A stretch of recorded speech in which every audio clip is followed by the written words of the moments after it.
Ngagoreng tempe dilanjutkeun masak kuah santan. Hayu besti tuh ieu teh nya deuk masak. Ayeuna mah ngagoreng tempe ieu teh nya besti tuh. Biasa tempena masina garing heula. Lamun geus garing mah balikeun heuh besti tuh.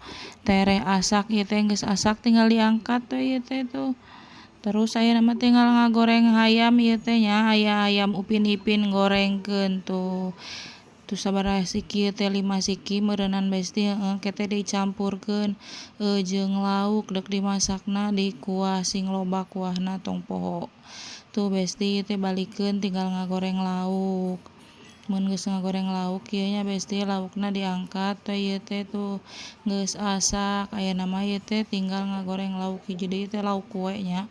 Lauk kue nu leutik tuh geus asak deui tah.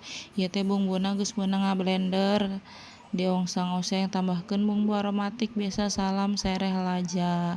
Tuh besti lamun minyakna geus pecah kieu mah nya besti geus seungit asupkeun deui teh si cai ngagolakna tuh bumbuan. Make uyah penyedap jeung kaldu jeung gula. Tong poho make ladaku. Meh tambah ngeunah tah asupkeun we besti ieu teh nya si pentuk ayamna teh jeung laukna tuh. Hijikeun bae da moal pasea heuh masak dihijikeun ogenan. Tuh kuahna loba ieu teh besti nya lada ngeunah tuh. Tambahan bawang daun jeung tomat, tambahan oge santen. Soalna ieu teh di kuah santen nya besti tuh.